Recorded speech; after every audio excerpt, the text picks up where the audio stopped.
அன்பிற்கினிய சகோதர சகோதரிகளே, இன்று உலகத்தில் நாம் பார்க்கும் பொழுது நமக்கு எதிராளியான சாத்தான் எப்படி இந்த சோஷியல் மீடியாவை பயன்படுத்தி மக்களை அழிவின் பாதையில் கொண்டு செல்கிறான் என்று நாம் நன்கு அறிவோம்.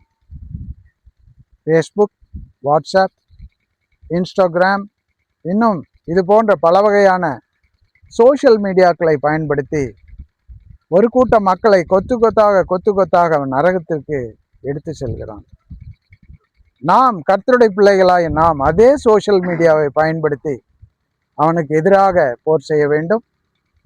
ஆத்தும ஆதாயம் நாம் தேட வேண்டும். காரணம் என்னவென்றால், கர்த்தர் நமக்கு சொல்லியுள்ளார், நீங்கள் உலகமெங்கும் போய் சர்வ சிருஷ்டிக்கும் நற்செய்தியை பிரசங்கியுங்கள் என்று சொல்லியுள்ளார். அதை நாம் செய்ய வேண்டியது நம் கடமையாக இருக்கிறது. மற்றும் ஒன்று, இந்த உலக வாழ்க்கையானது நமக்கு நீர்மேல் குமிழி மாதிரி தான் உள்ளது. நிரந்தரமில்லாத வாழ்க்கை. யாருக்கு எந்த நேரத்தில் என்ன நடக்கும் என்று யாருக்குமே தெரியாது. ஒரு சமயம் ஒரு 10-20 ஆண்டுகளுக்கு முன்பு என்ன நடந்தது என்றால், நாற்றம்பள்ளி என்னும்படியான ஊரில் அங்கே ஒரு லெவல் கிராசிங் ஒன்று இருக்கும். இப்பொழுது எல்லாம் ஃப்ளைஓவர் போட்டு நேஷனல் ஹைவே மிக வேகமாக போகிறது வருகிறது, கார்களும் பஸ்களும் லாரிகளும். ஆனால் அந்த காலத்தில் 20-25 ஆண்டுகளுக்கு முன் அந்த வசதிகள் எல்லாம் இல்லை. ரயில்வே கேட் மூடி விடுவார்கள், இரு பக்கமும் வாகனங்கள் நிற்கும். ரயில்வே கேட் திறந்த பிற்பாடு தான் வாகனங்கள் கடந்து செல்லும். அதுபோன்று ஒரு சமயத்தில் ரயில்வே கேட் போட்ட சமயத்தில் ஒருவர் டிவிஎஸ் 50ல் இருவர் வருகிறார்கள். ஒருவர் ஓட்டி கொண்டு வருகிறார், பின்னாடி ஒருவர் அமர்ந்து கொண்டு வருகிறார். ரயில்வே கேட் விழுந்து விட்டது. அவர்கள் காத்திருக்க வேண்டிய நேரம், ரயில் போவதற்காக காத்திருக்க வேண்டும். பிறகுதான் ரயில்வே கேட் திறக்கும், அவர்கள் கேட்டை தாண்டி ரோட்டில் செல்லலாம். அந்த காத்திருக்கும்படியான ஒரு 5 நிமிடத்தில் நடந்த சம்பவத்தை நான் சொல்லிக் கொள்ளுகிறேன், வாழ்க்கை எவ்வளவு நிலையில்லாதது என்று.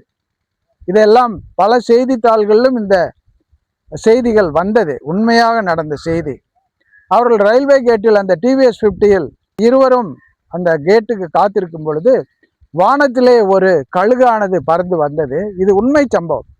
வானத்திலே கழுகு பறந்து வரக்குள் தன்னுடைய கால்களிலே ஒரு நாகப்பாம்பை தூக்கி கொண்டு வந்தது. தூக்கி கொண்டு வந்து சரியாக அந்த டிவிஎஸ் 50ல் உட்கார்ந்திருப்பவர்கள் மேல் போட்டது.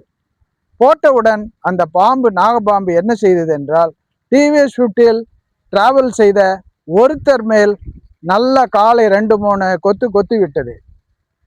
அப்புறம் என்ன நடந்தது என்றால், மறுபடியும் 2-3 நிமிடம் கழித்து அதே பழுகு வந்து அந்த நாகப்பாம்பை தூக்கி கொண்டு பறந்து சென்று விட்டது. நாகப்பாம்பிடம் கடி வாங்கி அவர் என்ன நடந்தது என்றால், அவர் அப்படியே மயக்கம் போட்டு ரோட்டில் விழுந்து விட்டார். வாயெல்லாம் நுரை தள்ளி 10 நிமிடத்தில் அவர் உயிரிழந்து விட்டார். நான் எதற்கு இதை சொல்லுகிறேன், இந்த உண்மை சம்பவத்தை சொல்லுகிறேன் என்றால், மனித வாழ்க்கை நிரந்தரம் இல்லாதது. இன்றைக்கு நான் என்ன பாவம் வேண்டுமானாலும் செய்து கொள்வேன், கொலை செய்வேன், கொள்ளை அடிப்பேன், விபச்சாரம் செய்வேன், வேசித்தனம் பண்ணுவேன், அடுத்தவர் குடும்பம் கெடுப்பேன், இன்னும் பலவிதமான பாவங்களை இன்று நான் செய்து விடுகிறேன், நாளைக்கு நான் மனம் திரும்புகிறேன் என்று நாம் நினைத்தால், நீங்கள் நினைத்தால், நான் நினைத்தால் அந்த காரியம் செல்லாது. கர்த்தர் யாருக்கு எந்த நேரத்தில் மரணத்தை வைத்திருக்கிறார் என்று அவருக்குத்தான் தெரியும். ஆகவேதான் இன்று நான் கர்த்தருக்கு பாடிய புது பாட்டில் கூட மனம் திரும்பு இன்று மனம் திரும்பு என்று பாடினேன். ஆகவே நாம் அனைவரும் கர்த்தருக்குள் மனம் திரும்பி ரட்சிக்கப்பட்டு அவர் அளித்துள்ள இந்த மகிமையான மகிழ்வான வாழ்வை வாழுவோம். கர்த்தர் நாமம் புகழப்படுவதாக. ஆமென்.